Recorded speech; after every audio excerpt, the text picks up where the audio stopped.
All right, so this is an intro to Kantian Ethics.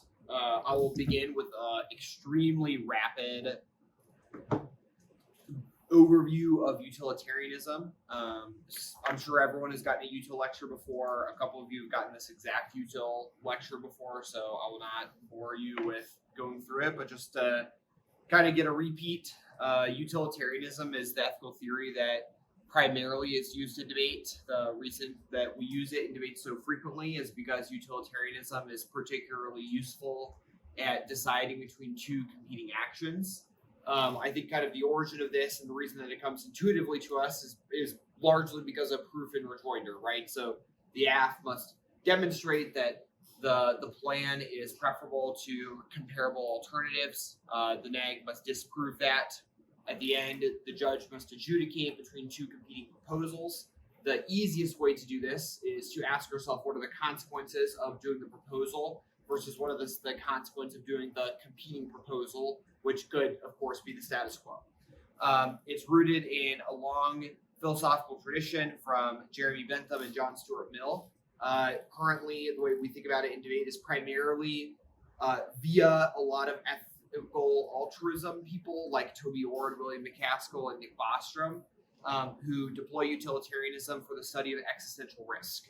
So the way that most debates go is either there is a presumption that extinction outweighs. The reason for this, of course, is extinction results in not just the end of all life, so it is a large number of people, but also the end of potential future lives, which is very, very, very many people, and also the end of the potentially future ethics and future inventions and innovations and things like that. It classically has two main premises: consequentialism and hedonism. So I've discussed consequentialism. It decides whether an action is good or bad based on the result of that action. The second is hedonism, maximizing the greatest good or happiness. So taken together, a action is moral if it results in the greatest amount of good for the greatest number of people. There are many different types of utilitarianism. If you are interested in hearing about any specific one, feel free to have me pause and I will address them in greater detail. But we have things like act utilitarianism and rule utilitarianism. There is preference utilitarianism, negative utilitarianism, which I want to touch on a little bit, just because that has become more and more popular, especially in K debates, but also in some moral philosophy debates as well.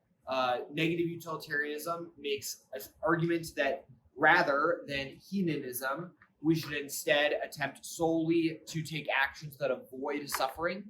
The argument is that we should do actions based on what is most objective. And it is very difficult to understand what objectively is a criteria for making us happy or what is objectively good.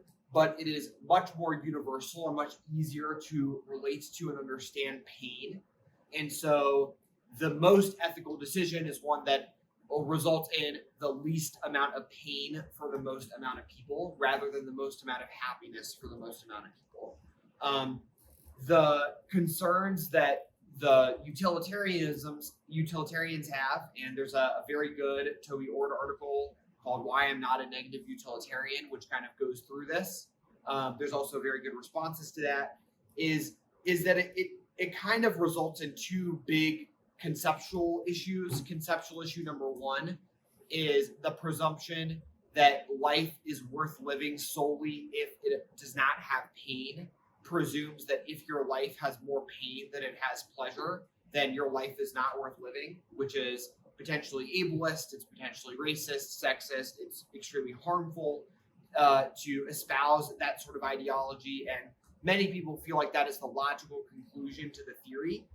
The second conceptual issue is that it results in a lot of answers to moral dilemmas that just defeat any intuition.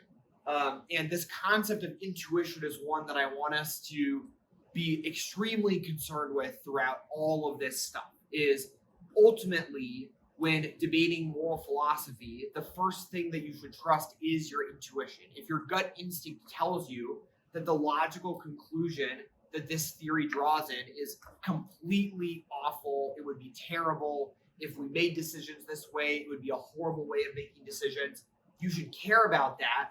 And when you're debating moral philosophy, so if you're debating Kant or you're debating a critique or you're af versus those things, or if you're reading the critique or you're reading Kant, you should make arguments about what we would intuitively conclude with and say that intuition is the highest order of thought, because our ability to intuitively know that something is good or bad is the basis for most of the ways that we act in the first place, at least when we act well. Most of the time when we do something that is definitely wrong, we can intuitively know it's wrong before we do it. No one has to explain to you why, for most of us at least, no one has to sit you down when you're a kid and explain to you why, hurting someone is bad, or why inflicting pain is bad, or why torturing your pet is bad, or why lying is bad. Like, you know that those things are bad. Now, maybe someone does them anyways because they're like, the benefits outweigh the harms, but you don't really need to be explained that it's bad. Maybe you need to be explained like it's the magnitude of how bad it is, but we intuitively can kind of figure it out. So the second, as I was saying, the second thing is it results in a lot of really strange conclusions. So in particular, there's the pinprick problem. So the pinprick test is one that is often used to determine the conclusion of a moral theory. So in the case of negative utilitarianism, the one that I want to give is like in world A, we make it so that all people on Earth are neutral. They don't experience happiness. They don't experience pain. Their lives are totally fine. But we torture one person indefinitely. Like, we horribly torture them constantly, but everyone else totally fine. In world B, everyone is really, really happy for decades, like has incredible lives. But at the end of their lives, we give them a pinprick and they experience this moment of pain. And the question is, which world would you rather pick?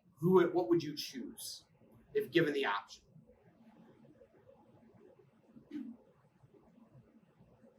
What do you choose?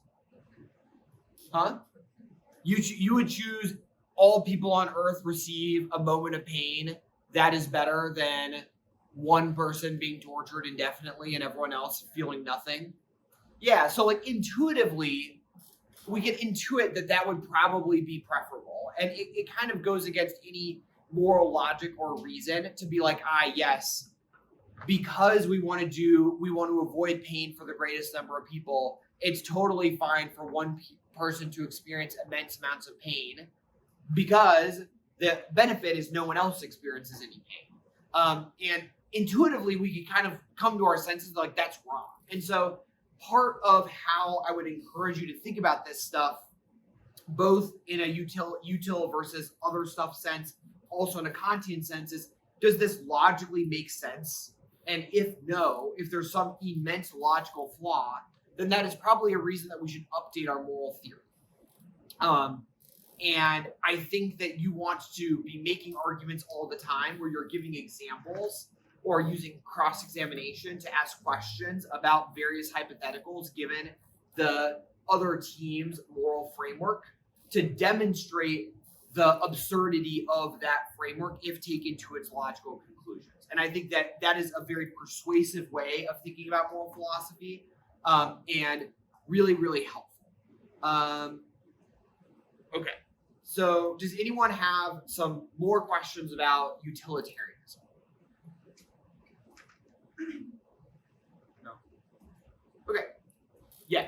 Is extinction outweighs the conclusion to utilitarianism? Do you have to justify, when you say you're useful, does that mean you have to justify the distinction outweighs two, or does it? So I think that I have a lot of concerns with the combination of extinction outweighs and utilitarianism and the way that the effective altruists have kind of deployed that to justify certain political proposals. But I do think that the case that they make that any conclusion to act utilitarianism, so act utilitarianism meaning like we decide the whether an action is good or bad within the context of that particular action, and we ignore like larger rules. So rule utilitarians would be like, we would never do X. So if you are an act utilitarian, it is very difficult for me to understand any logical conclusion to that theory other than extinction outwards. Because if the way that we should determine the good or bad of an action is to look at its consequences, and the way that we filter those consequences is what produces the greatest number of happiness for the greatest number of people, it is certainly the case that the end of humanity eliminates the possibility of happiness for the future, but also is by definition the largest possible number of current people affected. I do think that in debate, it's odd to me how much of existential risk debating is focused on future generations. I think it's strange. I think that the negative critiques of effective altruism that are most persuasive are the critiques of futurity, like the idea that we should sacrifice the present to secure the future, the kind of parallels between that logic and the logic of kind of protecting the fetus from abortion, the logic of securing future from that is like a pretty heteronormative in some ways, like that kind of centers the family. Like whether you think that these are good criticisms or not is not that important, but from a strategic perspective, that future generations part is what the best neg cards are criticizing. If you win that the app avoids an existential risk, it seems to me by definition, the neg can never possibly win that it affects the greatest good for the greatest number, because all human, like your impact affects all currently living humans. And so I don't know, like I just think that you could just do the same defensive existential risk without the futurity argument. And then the neg has to then win that you have to be attached to the futurity justification. And I think that helps you in a lot of framework debates, right? Because the most popular framework argument currently is we get to critique your justifications when the negative is like, because you said X, you must necessarily also believe Y. We're going to KY.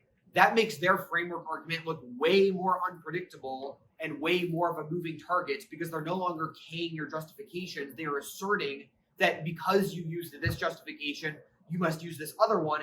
And now we're in the realm where the negative gets links to anything, right? Like if you read a section of a book and that book cites another book, does the neg now get to K the book that your book cites?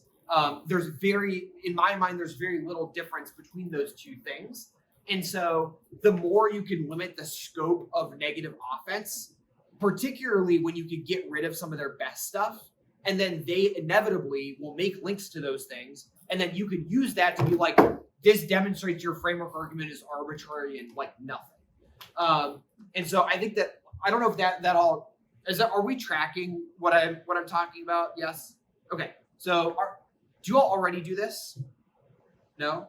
Okay. So one trick for FVK, when the K is like object of study, we get to critique justifications, is don't utilize justifications that you know for sure are in their 2NC blocks, because then when they critique those justifications, you get to say, remember when they promised that their interpretation was not arbitrary? Obviously it was, because they've made a bunch of link arguments to things that we never said.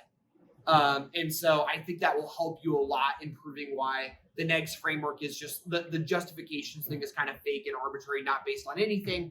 Obviously, framework that is centered around the resolution is preferable because it is the only non-arbitrary limit, since it's the thing that we have prior to the debate.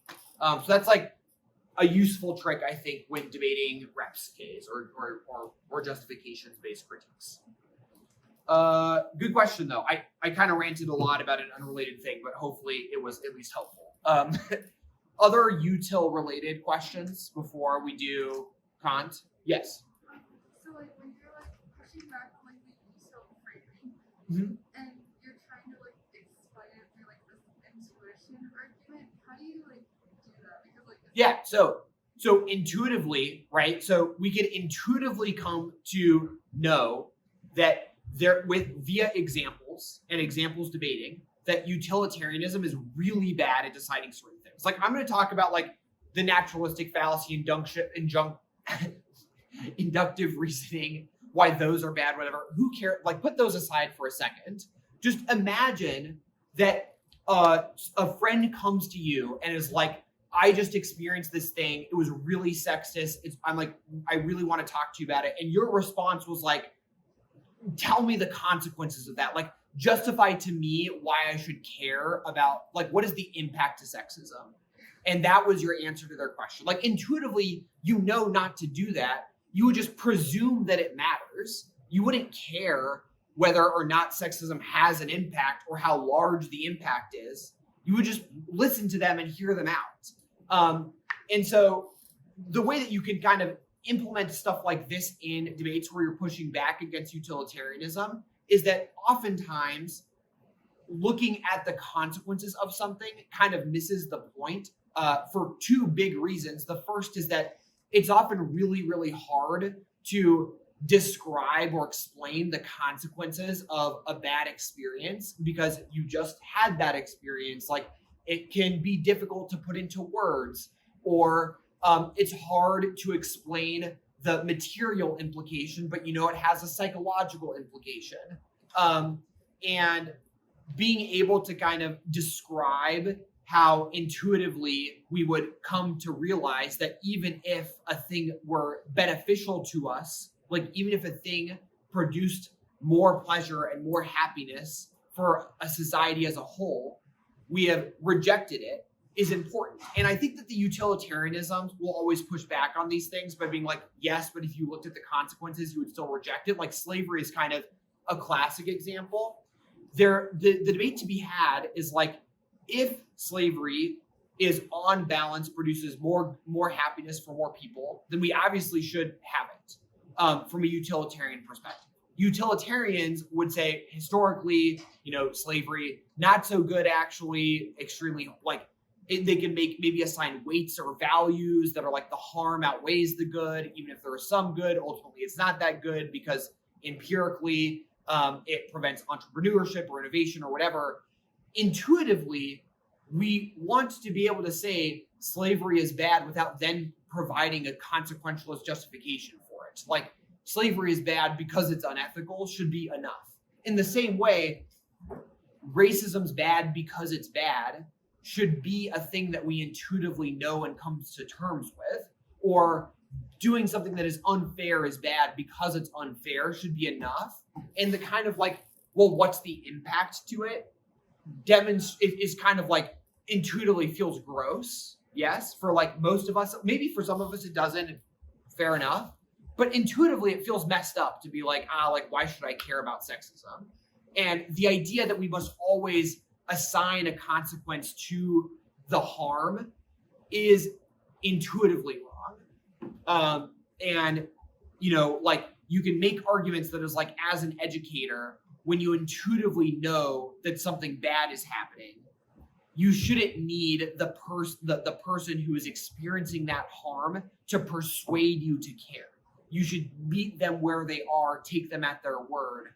And there's lots of like the Me Too stuff, Time's Up, like all of that kind of take people at their word and care about their experiences, don't make them explain the consequences of it, I think is an intuitive thing for a lot of us. How do you we have this argument, like say you have this argument about like we shouldn't be needing to like having to like prove impact and like being able to like weigh its consequences, and then versus like an extinction discount or something. How does that like? Yeah, so I think that there are some pretty good cards in the generic that was produced that explain this idea pretty thoroughly. There's kind of two ways of combating it. If you're not doing the like Kantian or skepticism stuff, which I do want to get to, the critique of utilitarianism that is most popular is just that we are psychologically primed to be terrified of existential risks. And we will always search for ways to ignore today's problems in order to avoid tomorrow's problems. Like, have you ever been like, yeah, I've really got to do this homework assignment today, but there's this project to do in a few weeks, and that's a way bigger part of my grade. So like this thing, I'm going to phone it in. Doesn't matter. I'm going to do this way bigger thing. Like if you're a procrastinator, there's that as well. But more so just like the cards in the file kind of say that it is extremely easy to identify a very small % chance of an existential risk and say that that matters more than ongoing harms. Because given the scope and scale of future generations, how many they are, even if you just assigned like 0.0 with like a bunch of zeros in front of it and then a 1 risk, and then you assigned a very low value to each potential future life, the multiplication of that would always massively outweigh whatever like structural violence that you're currently talking about. And so it creates a set of conditions where policymakers are incentivized and encouraged, and in fact are doing the morally right thing when they ignore everyday suffering in order to focus on far out potential extinction impacts. The problem with the way this gets debated is that oftentimes the team going for the K of extinction reps does not disprove the thesis of the case or disprove the thesis of the disad. And then you get a decision that's like, I think that the -1, we should ignore low risk existential impacts, but the AF1 that the case is 100. So it's 100% probability because you did not debate the case. So if you're going to go for a critique like this, you have to dispute or disprove the case for a lot of people and in terms of how they assess extinction impacts. You could utilize framework to get around this debate, and like that's kind of your other path. It's not really the focus of this lecture, but there are a bunch of arguments you can make on framework for why we should care more about ongoing everyday stuff than future stuff. Like, for example, the fiat K or the kind of like in here versus out there stuff. Like there's a lot of like different tricks you could use. But if you're not going for framework and you're just going for structural violence outweighs, you need a combo of critique of extinction focus and defense to the advantage. And the good news for you is like the number of affirmatives that both have identified a risk that's actually existential and also can solve it is very low. Like if the F's impact is nuclear war, the chance that nuclear war can cause extinction is like 0. It's so low that it may as well be 0. The chance that a nuclear war will break out is pretty low as well. The chance that the AF can solve a thing that could eventually cause nuclear war, pretty low. Combination of all of these things, the risk of extinction extremely low. The risk of your impact is 100. The idea that we should prioritize logics in which we would ignore impacts that are 100% because of an impact that is so close to 0 it may as well be 0 is a bad logic. All right.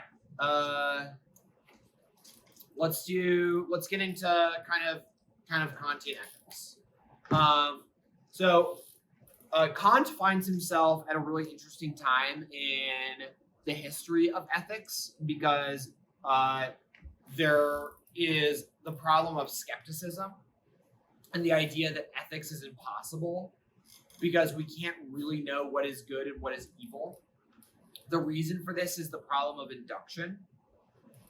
It's impossible to derive ethical statements from inductive reasoning because it is because of 2 things. The first is the is-ought gap. There's always a gap between what is and what ought to be. Moral philosophers will try to jump from a description about how the world is to how things should be. And that means that, but inevitably, there is always some sort of gap in those 2 understandings. We can never perfectly describe what ought to be because we can never perfectly know or predict the future. The second problem is that it's circular. The reason that we think that predictions are good, or the reason we can use inductive reasoning to believe that we might be right, is because we can look at prior examples. the way that we know that looking at prior examples is good is because of prior examples. So put differently, like if I asked you, why do you think that tensions in the SCS will escalate?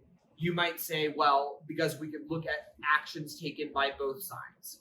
And then I say, well, those actions have been going on for a while. What reason could we possibly have to think that those actions would escalate? And you say, well, in the past, when countries have done actions like that, they have escalated and caused war. And then I asked you, well, okay, you say that these things have happened before and therefore they might happen again. What evidence do you have to suggest that just because something happened before, it'll happen again? And you say, well, there are other examples where a thing happened before and then history repeated itself and happened again. So because when we look at this other war, we were able to use empirical examples to prove what would happen, we should be confident that our empirical examples this time will result in the same thing. And so the model of predictions is built on itself like a house of cards. So you know the prediction is true because of empirics. You know looking at empirics works because of empirics. And so there is no way of justifying inductive reasoning without using inductive reasoning. And for skeptics, that is not satisfactory, right? So the skeptics, kind of the analytical philosophers, want to be able to deduce the future, to deduce what is right and what is wrong, and to represent it mathematically. They want to be able to represent ethics and philosophy as a formula. Has anyone had some like symbolic logic introduction happen? Anyone planning to take the LSAT one day? Yeah, Arnav, if you are. There's a section called Logic Games of the LSAT. In college, you'll have the opportunity to take a symbolic logic class. My guess is it'll be it will either be the most fun class you ever take or the most miserable. But if you take a symbolic logic class, it will like make the logic game section of the LSAT seem like easy. Definitely recommend it if you want to do really well in that section. Or you could just like do a bunch of practice tests, but college class is fun. So basically, like, they want to represent ideas through symbolic logic in order to prove that they're true. It's not just enough to be like, we can make guesses and be pretty sure of our guesses. We want to know for sure. And it makes sense, right? When dealing with what does it mean to be a good person, and you ask, like, let's say you ask like a religious figure that you care about, a parent or guardian that you care about, a friend that you care about, and you're like, I don't know what the right thing to do is. Can you help me?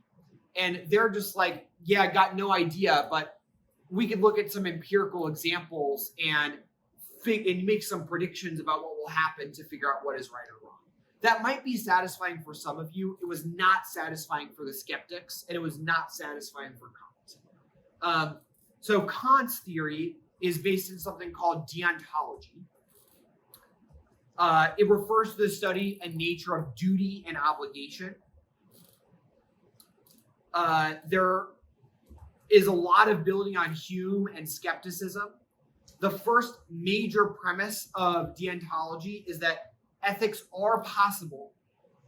So he's answering this like the skeptic says ethics are impossible because we can never be certain. That's depressing. That sucks. Instead, what if ethics were possible, but only if they can be constructed a priori? So ethics are possible, but only if they are a priori, which means they're independent of experience, right? So we don't need to experience them in order to know that they're bad. The way that he solves the problem of the gap between the is-ought gap, the circularity problem, all of this stuff kind of requires a deep dive into metaphysics, which is a different lecture, is the categorical imperative. So I'm gonna assume, how familiarity with the categorical imperative, where are we at with that? Who is on top of it? A little bit? Okay. So I'm going to go through, I'm just going to go through it again. Okay. So for some of you, this will be a review. If that's okay. It's good to hear it multiple times. Feel free to stop me if you have questions. So there are three components to the categorical imperative. The first is the formula of universality. So this says that one should only act in accordance with maxims that one could will to become a universal law. So only do things, basically, like, put differently, a thing is universal if you could just have a will, if you had an omnilateral will, if you were God or a king or whatever, and can make every single person do this action right now, could that be universalized? Most of the time it can't, right? Most of the time, most things cannot be universalized because they're self-contradictory or self-effacing.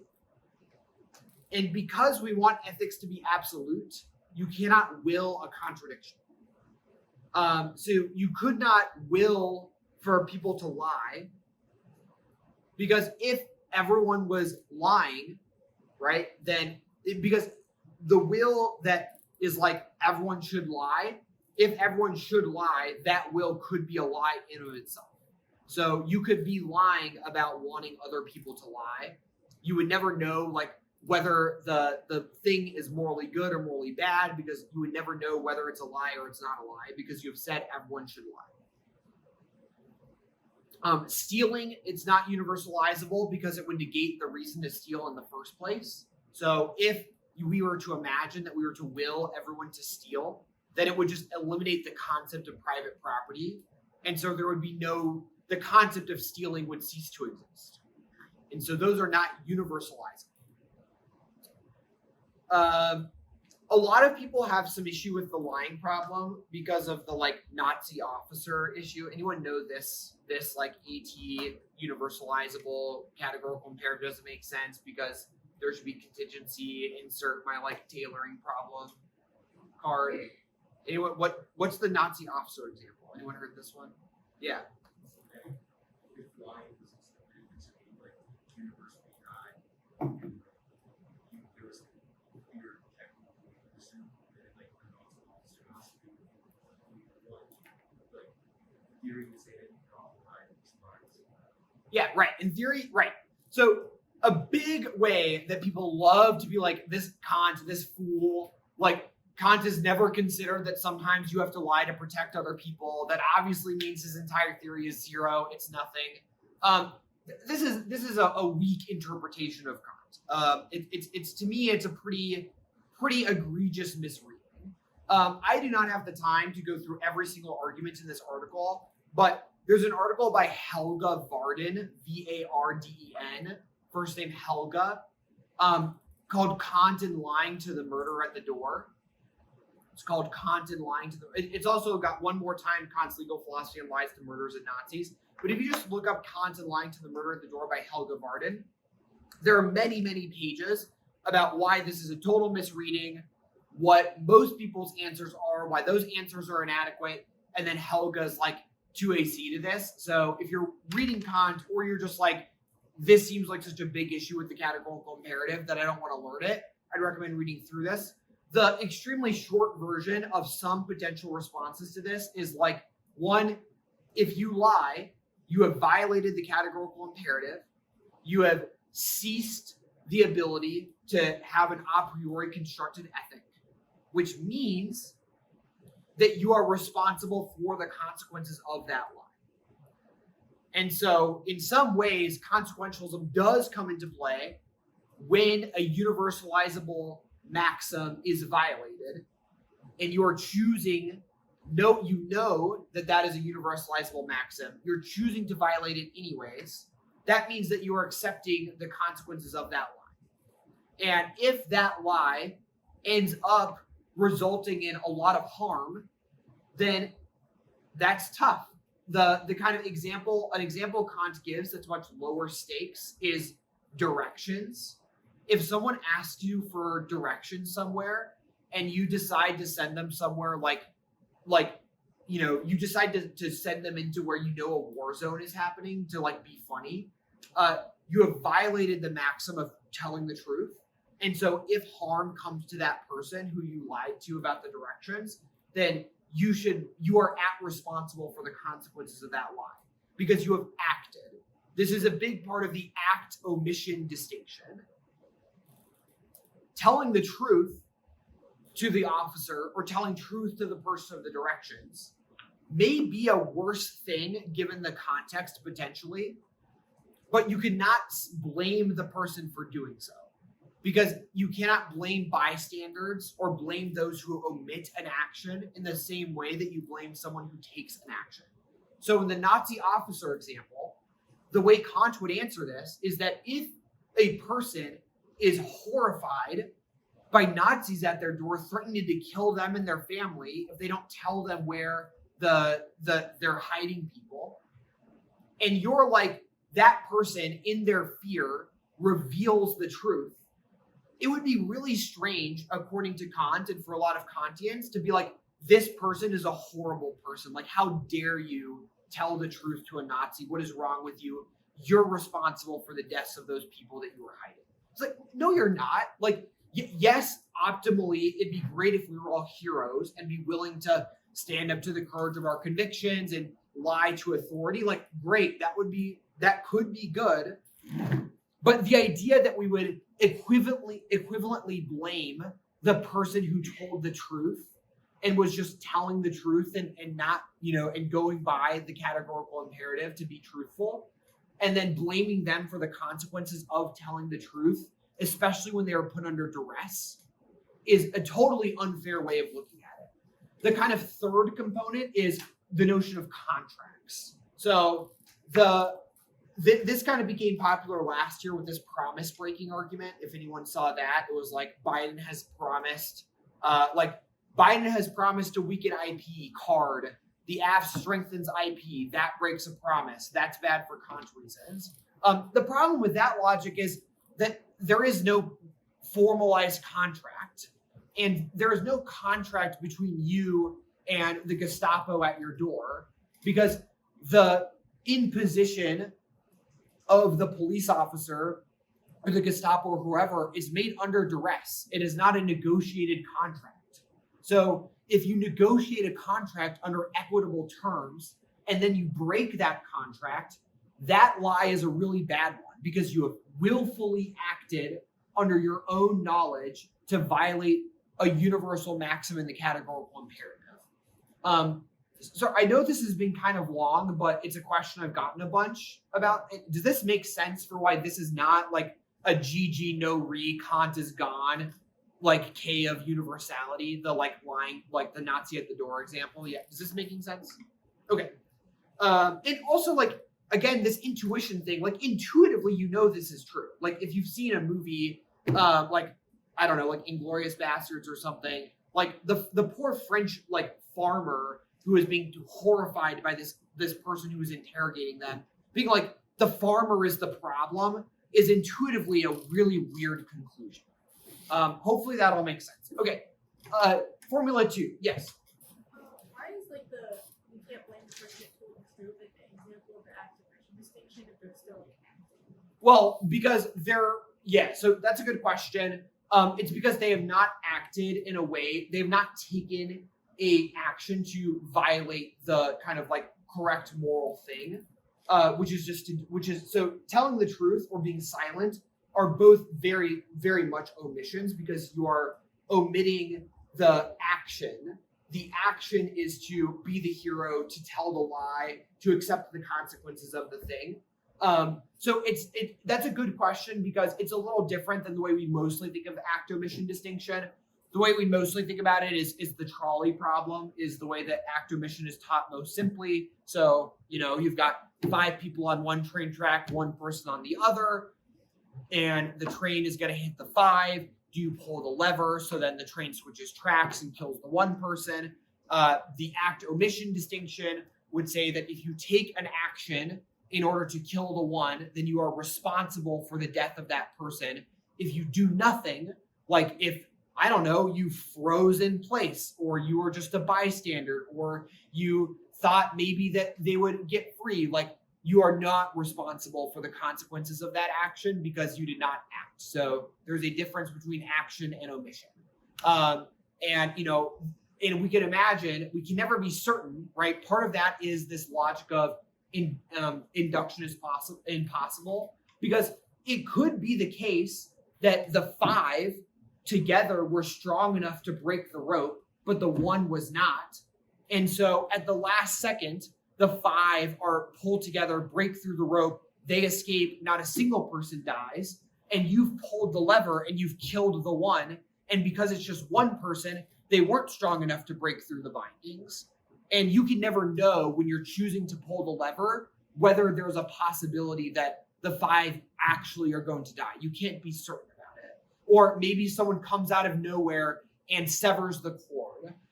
Or maybe like the train engine suddenly runs out of fuel and there's no more coal and it stops. Like, there are a million ways that the 5 could be okay. And so you are creating certainty. You are acting in order to save the 5 to help the 1. And so you are now responsible for the consequences of that action because you took the action. But if you did nothing, if it was an omission, you are not responsible for those consequences. Does that like trolley problem explanation help? Yeah. Okay.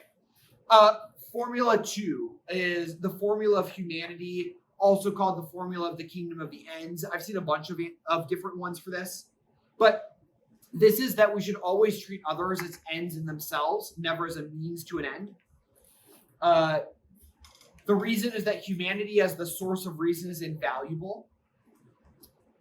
And we have the ability to do 2 things. Basically, Kant thinks human beings can do 2 things that other beings cannot. There's obviously scientific evidence that disputes this. Fair enough. But for these purposes, we're going to imagine that we're going to take we're going to put our anthropocentric hats on for this premise. Is that human beings have the capacity to reason. So they can abstractly imagine hypotheticals and ask themselves what they would do in those hypotheticals. They do not require the decision to be in front of them in order to think about what they should do. Humans can think abstractly and use reason abstractly. Make sense? Yes? Thing 2, humans can bestow value onto objects. Humans can bestow value onto objects. So, like this table, if this table stood in this room and no one ever came in this room ever again, for Kant, this table would not have value. It's just an object. But as soon as I put my drink on it, as soon as I put my hands on it, as soon as I use it for my laptop, if I were to jump around on it or lay down on it, I'm bestowing value onto the table. And because humans have the capacity to bestow value via their reason, so I could use reason to make a prediction about what the value will be and then bestow it, I have infinite worth and infinite value, and so does everyone else. If you were to use another human, not as an end in themselves, but as a means to an end, then you have committed a horrific moral crime against God. For Kant, God is extreme. I'm going to talk about God way more in the metaphysics section, but God is really important to Kant. This is not the way that we think about God today is some of us are religious, some aren't. Everyone can be religious in their own way. That was not the case for him. It was there was one God. It was truth. It wasn't maybe there is, maybe there isn't. It was a fact. And the question is just how do we, and if you were to anyways, I don't need to keep ranting for this, but that's kind of an important part of this as well. But basically, in modern interpretations, you should not use human beings as a means to an end. You should use them only as an end. Humans are an end of themselves. So if your action that you are about to take is using another person to further your own gains, then that action is not moral. An example that Kant wrote about frequently, and many Kantians have written about, is colonialism. colonialism is one of the best large scope examples of what happens when we use people as a means to an end rather than an end of themselves, because it results in us not caring about mass death or destruction or impoverishment of huge swaths of humanity, because we utilize them as a means of furthering our own benefit. A lot of exploitation is built on this premise, and so that is like a big concern for a lot of continents. This is also a big part of the act omission distinction as well.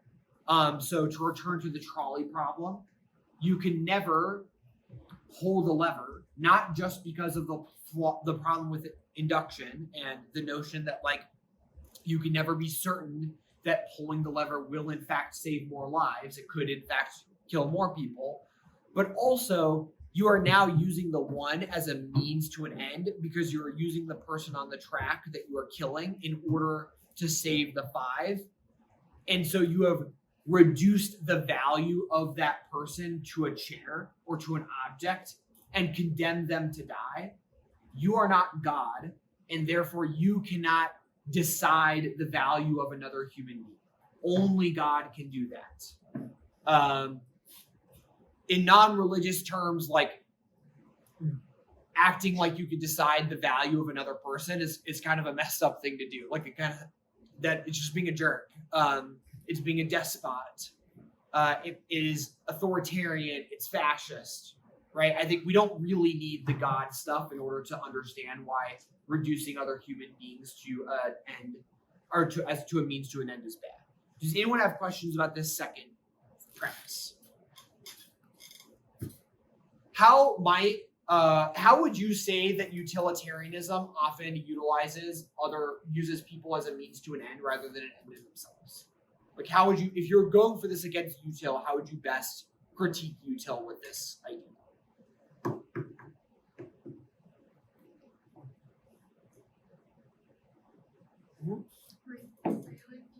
You're running a assault lockdown, and then basically, and they're running like an extinction disorder or something. Mm-hmm. And so basically, you're saying that basically focusing on this extinction impact and prioritizing the life. Like, say this is like a disability action, saying that like you're prioritizing the lives of everyone else over the people with disabilities who can't defend themselves. It's kind of illogical, eugenics.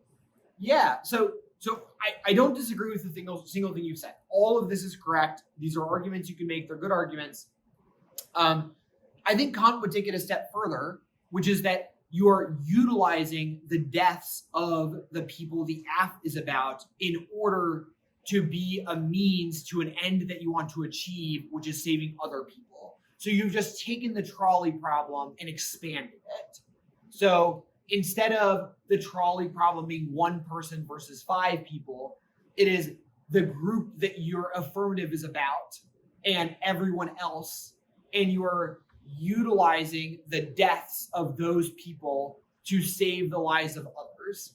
Obviously, the neg might have some arguments about why they have a counter plan or something like that, or some other argument, they're it would affect those people too. But logically, remember, in Kant debates, it's not like K versus util where you use consequentialism to some extent. So the problem with critiques is they still operate along consequentialism. They just say that you should defer to people with disabilities because they've been historically oppressed, and so you should assess consequences that affect them at a higher level than consequences that affect others. That's not how you do it in Kant's world. It's not like X group has been historically marginalized, therefore we should arbitrarily care about them more, because that is still operating along a consequentialist frame. Instead, you want to make arguments that descriptively you have reduced them as a means to an end, because the people the AF is describing have been used as a means to the end of avoiding the D. But yeah, so that's kind of a big one. The third one is the formula of autonomy. So one should only will maxims that should be universally self-legislated. One should only will maxims that should be universally self-legislated. What he's saying here is that we shouldn't go around preaching and coercing people into believing in a certain moral philosophy. So because everyone has the capacity for reason, because ethics should be a priori, right? If you have reason, you could come to an ethical conclusion without experiencing that unethical thing or that ethical thing.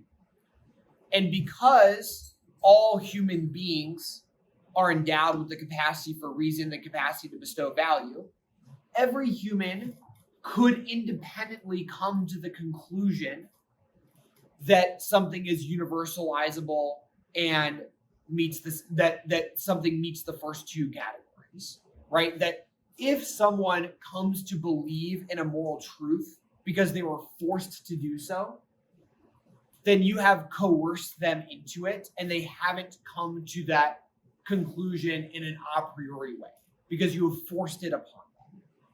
And you can never know if the reason that they think that that thing is moral is because they used reason to come to their own conclusion or because they think that that is how they're supposed to feel. And that one is not as much a part of debate, but I do think it's pretty important and also is a big reason why a lot of Kantians, modern day Kantians, are very libertarian. A lot of libertarians try to interpret Kant as a defense of libertarianism, and part of that is the formula of autonomy and the notion that coercion is always bad. So this means that in debate, Kantian offense is not consequentialist. It does not care about the effects of the plan. It's often misread, and you know what you said before, again, not wrong. It's just not a Kantian argument. It's often misread as an impact modifier. So we should increase freedom, autonomy, etc., because the consequences of doing that are important. All of those fail because they fall to the problem of induction. Instead, we should only look at intentions. And the way we do this is through debating it as not A leads to B leads to C, but as a syllogism. And so a syllogism for the categorical imperative is a major premise, a minor premise, and a conclusion that must follow as a result of it. So the example I gave at the GDS lecture was like, we'll use Arnav this time. So my major premise might be that all debaters love Kant. My minor premise is that Arnav is a debater. The conclusion, if A is true and B is true, then it must be true that Arnav loves Kant. There is no other possibility of interpreting it in any other way. It is descriptively correct. It is definitionally correct that Arnav loves Kant. And so when you're debating Kant on either side, you should not start with yes, no, does Arnav love Kant? Because you could read 50 cards that Arnav dislikes Kant, but if I win that all debaters like Kant and that Arnav is a debater, then by definition, it must be true. It must be the case that Arnav loves Kant. Okay, does that make sense? And so the thing you want to dispute is either the major premise, so we can dispute and say not all debaters love Kant, or we could dispute the minor premise. We could dispute Arnav is a debater. An analogy to the current topic would be freedom of thought. Like freedom of thought must always be protected. IP infringes on freedom of thought. Therefore, IP should not be protected.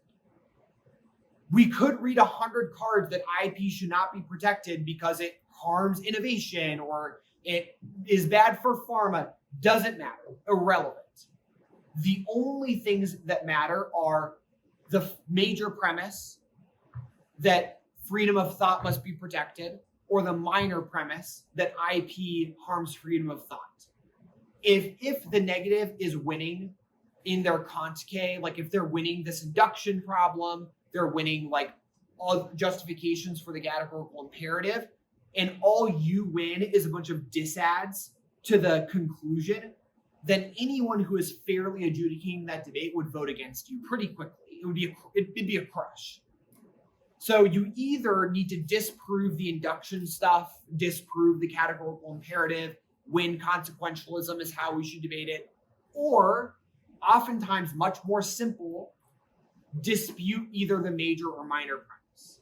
Because for most of the time, either the major premise or the minor premise, much easier to disprove than the conclusion on its own, plus winning that, plus answering all of the Kant tricks. Because I know I have to let you go, but the way these debates end up going is the team going for Phil spams like 30 3-sentence arguments for why Kant is correct. And then you have to win. You have to win either one of two things. Either answer all 30 and then win a disad, or win that the major or minor premise is flawed and use intuition to demonstrate it. Either of those is a sufficient win condition most of the time. And most of the time, if you aren't super confident in your ability to answer all the tricks, and you have a judge who is going to evaluate the tricks as if they're true, if they're dropped, right? So some judges like the tricks, these are 0, arguments need a claim and a warrant, these don't have a warrant, great. But if you have someone who's just assessing the debate as it's coming and doesn't have prior biases against Phil debating, it's oftentimes much easier to intuitively win that the syllogism itself is wrong. All right, well, hopefully you all learned some things. That is Kantian Ethics. I will no longer keep you from what I'm sure are much more interesting lectures in part 2.